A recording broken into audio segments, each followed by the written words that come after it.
It can only happen here. Mackenzie gets cheesy and rock climbs, while John takes his dog to the chiropractor and pokes his head into a tiny house. Stick around. My Window starts right now.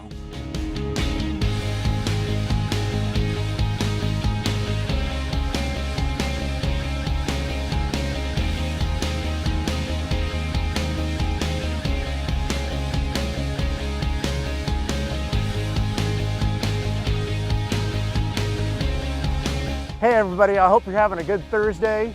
Welcome to My Window. I'm John Hammerly. Now, millions of people around the world think it's good for them, so why wouldn't chiropractic be good for our four-legged friends? There's a Bend veterinarian who says she can't think of a reason. You know, when most of us think about chiropractic care, images of spinal adjustments and cracks and shifts in us come to mind. But Dr. Bernadette Hartman believes that the healing that chiropractic can provide shouldn't be limited to us two-legged mammals. Thanks for coming back, everybody. Now, one of my favorite things to do on My Window is to go downtown and ask people a would you rather question. So I'm going to pose one to you guys. It has to do with speaking any type of language you can or being able to communicate with your pets. Would you rather be able to talk to any human being on the planet? You could speak every language, or talk to animals. Talk to animals, that'd be cool. Any person. Yeah. Do you like animals?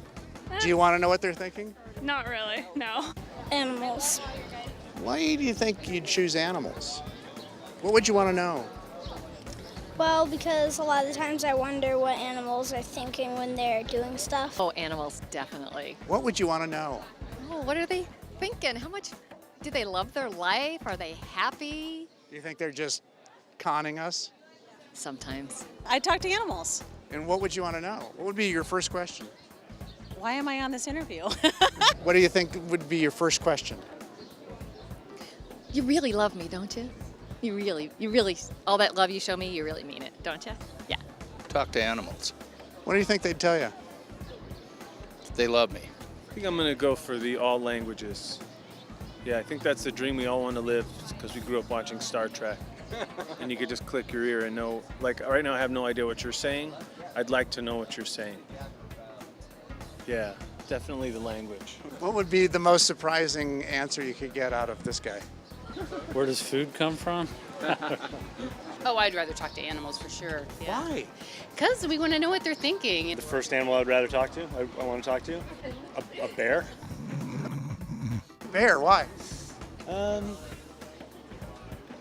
don't know. They probably have a unique outlook on life, sleeping through the winter. And No doubt. yeah, and So you want to hibernate through the winter, is that what you're saying? yes. I have a couple of animals only they're called children, and I've never actually managed to hold a reasonable conversation with them. So. Do you think he's happy? I think he's very happy. Yeah. Do you think he's hungry right now? Yes. He's always hungry. That's all he lives for is food. For me, I'd like to talk to my dogs. Stick around, we'll be right back.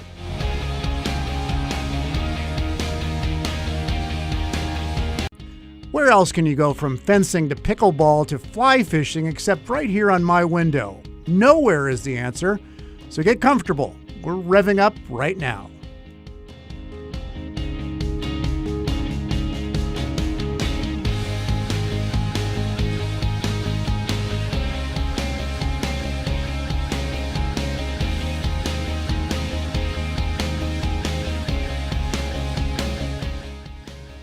Hey everybody, happy hump day. It's Wednesday and it's My Window. I'm John Hammerly. On guard. Everybody knows what we're talking about when I say that. It's time to pick up your foil and go fencing, which is exactly what a group of dedicated fencers do every week in a nondescript gym right here in Bend. I'm John Hammerly and I'm not getting ready for a sequel to Star Wars. I'm getting ready to take my life into my own hands. On guard.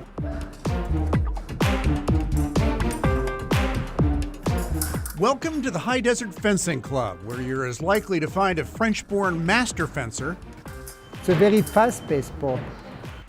as you are Olivia Barnes, who started fencing 3 years ago at the age of 8. When I suited up, I sort of felt kind of professional.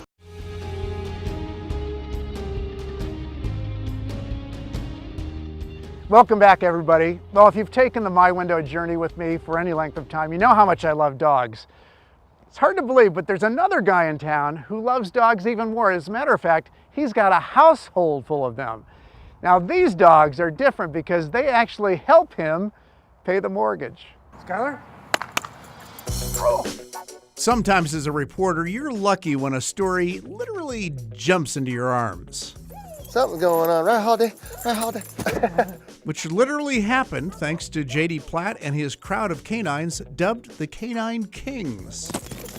Now, this next story reminds me of when I was a cub reporter a few years ago. It was in the Santa Cruz Mountains in California, and I went to a wild animal sanctuary, and I wasn't there 10 minutes, and this chimp jumped right in my arms. And I'll never forget that feeling, looking that chimp right in the eyes. And it reminds me of the fact that they're not like any other animal, but they aren't pets. Don't use sand. Pumping isn't going to help your situation. Oh, I have time to see one little movie. Pick the generation, and chimpanzees have either been ridiculed Get off me, Mr. President! or revered by those who have actually taken the time to get to know these remarkable animals. You better behave, it's lunchtime. Marla O'Donnell is the director at Chimps Inc. here in Bend, one of the handful of chimp sanctuaries in America. They're all so different, and they're wild animals. They're not animals that should be kept as pets or in any kind of captivity. They deserve to be in the wild.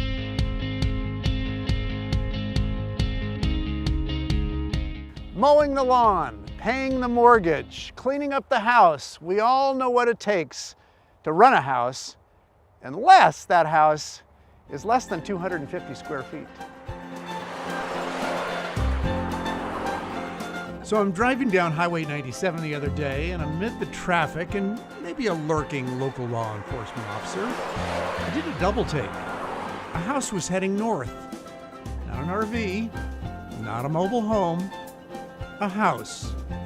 My instincts told me, follow the story. So I did. Fortunately, the traveling chapter of this tiny house story ended just south of Redmond. Turns out I know the tiny house's new owner.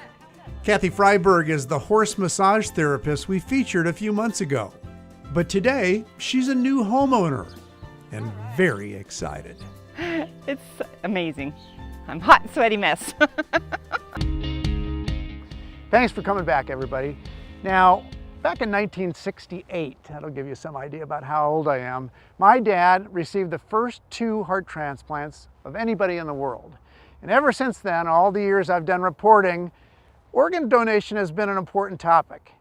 I like to bring it up every once in a while so you guys can talk about it and see how you feel about it. Talk amongst your family. And here is your next opportunity to do just that. The DMV. You know, unless it's your 16th birthday, you're probably not really excited about going here. But for Cindy Jordan and hundreds of other Oregonians, the DMV is actually a lifesaver. I'd had an incident where I really thought I was going to die. That was after months of feeling really sick, but not being able to get to the bottom of what was really wrong. Cindy Jordan knew it was serious. It was really bad at the time, so I was treated, I was going through treatment, but I was still having severe abdominal pain and still not feeling right. Eventually, Cindy's biologic culprit was found. Her liver was failing, and she needed a new one. The trouble was, Cindy wasn't alone. A lot of people waiting in Oregon. In the Northwest, 3,000 or 4,000 people are waiting. Nationally, there are 123,000 people that are waiting for an organ. And some of them nationally will pass away before they've reached the top of the list or they've had an opportunity. So our job is to make sure that as many people can get the transplants that they need in the short time that they may have. And do you want to be a donor on there? Yes. Okay, great. Thank you. And in a way, this is where the search for precious organs for people like Cindy begins, at the Oregon DMV. Every day, at every DMV office, every time someone applies for a license, customers are asked if they want to be listed on their licenses as potential organ donors. 99% of all the people on the donor registry in Oregon signed up through the DMV. That's almost 2.3 million people that we have on the registry. So our partnership with the DMV is really, really critical. And whenever I meet with DMV staff, I let them know that they're just a very important link and a long link of people, including nurses and surgeons and social workers that make this miracle happen. Cindy actually wound up getting her new liver in Atlanta, but the Bend resident will always be thankful to the men and women who sit behind the DMV counters every day asking the simple question, do you want to be an organ donor? Cindy recently took time out to thank DMV workers for their help, pause for some pictures in front of Oregon's traveling organ donation quilt, and to reflect on what this gift of life has actually brought her. Wouldn't be seeing my grandkids or my kids or my husband or my family. I'm here now, I'm getting back to normal. And I think they're like, oh, she's back.